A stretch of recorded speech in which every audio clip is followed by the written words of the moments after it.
back. I'm Dylan Black. Very cool. New gallery set up at the Canadian Museum of Nature. It's the Canada Goose Arctic Gallery. It is here to speak about that.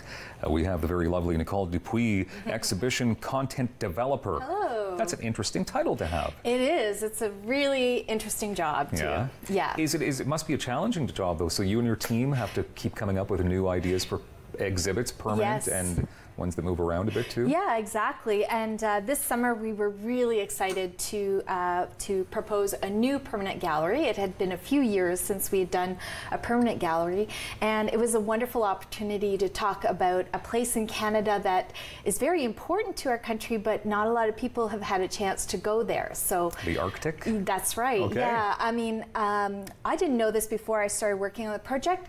It's over 40% of Canada's landmass is in the Arctic.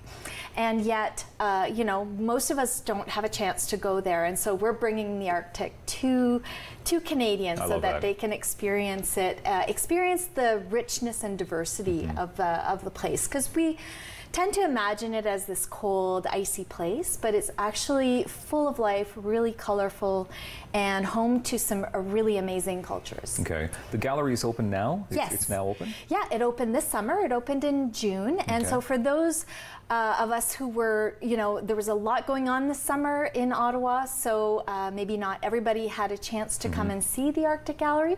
So it's a permanent gallery. I encourage everybody to come and check it out. Where do you find all the space? Because it seems like, I mean, the museum is packed full of all kinds of stuff. And when you say permanent gallery, I think, did you have to move something out? No, so we had a kind of a long-term plan for our permanent galleries, and we had one last space left for our permanent galleries, and the Arctic was always the plan, and this year was the year we were able to do that. I love your museum. It's just been a part of my life. I mean, almost 40 years, really. Yeah, me too. I grew up in Ottawa, and I remember going to the museum as a kid, so it's quite a trip to work there now. Yeah. All right. And none of these like exhibits come alive at night, though, because you see the movies?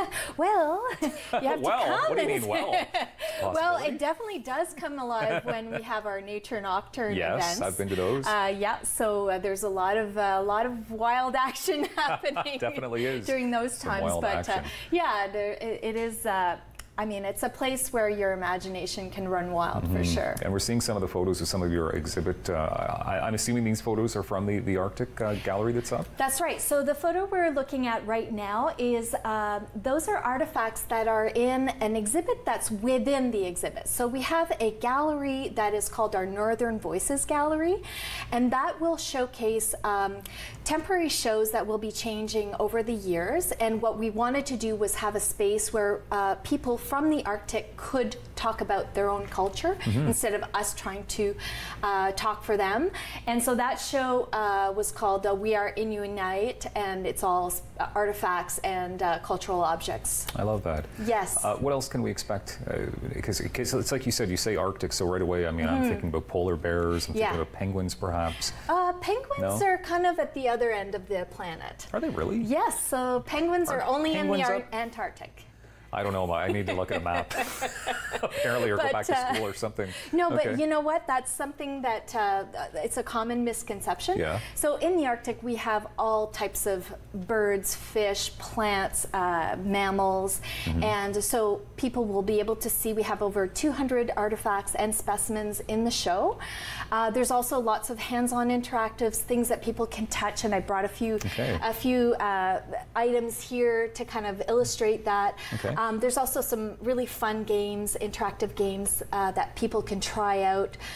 One of the unique things about this gallery is that because it's about a geographic place, we talk about the people who live there. And so when you go to other galleries in the museum, we don't talk so much about people, but in this one we do, and we talk about the very close relationship that people in the Arctic have with their environment. Okay. So there's one fun game where people can buy groceries, and they're either buying them from a store here in the south or a store up north, and they can compare the grocery bills, because food security is a very important issue in the Arctic, and also having a sustainable plan for the natural resources that are in the Arctic is incredibly important for Arctic people. Are you saying it's cheaper up there for food? Oh God, no. No, like it's the opposite? It's the opposite. It can be double or triple the amount.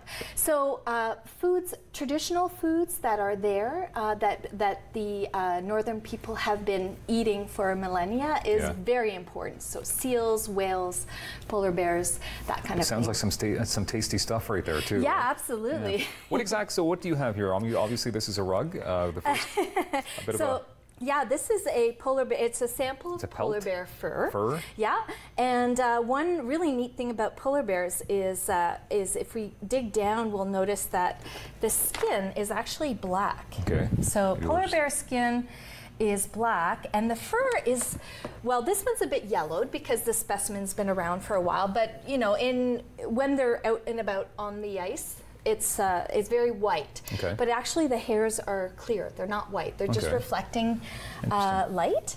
And they have two types of fur. So they have a very warm, fuzzy undercoat, and then these long guard hairs that protect them from the ice. Yeah. And so that is a polar bear skull.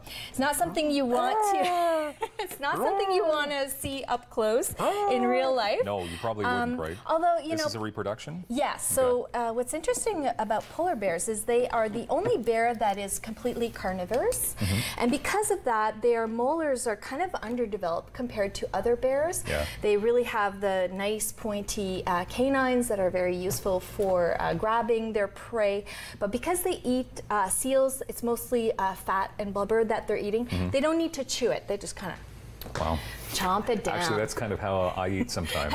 Oh, it's not very good for digestion. No, and it's not attractive either. Nicole, Canadian Museum of Nature, the Canada Goose Arctic Gallery is here, and we look forward to checking this out very soon. Yeah, please come and see. And also, if you want to check out the website, nature.ca, there's all types of programming around the Arctic, and that's great.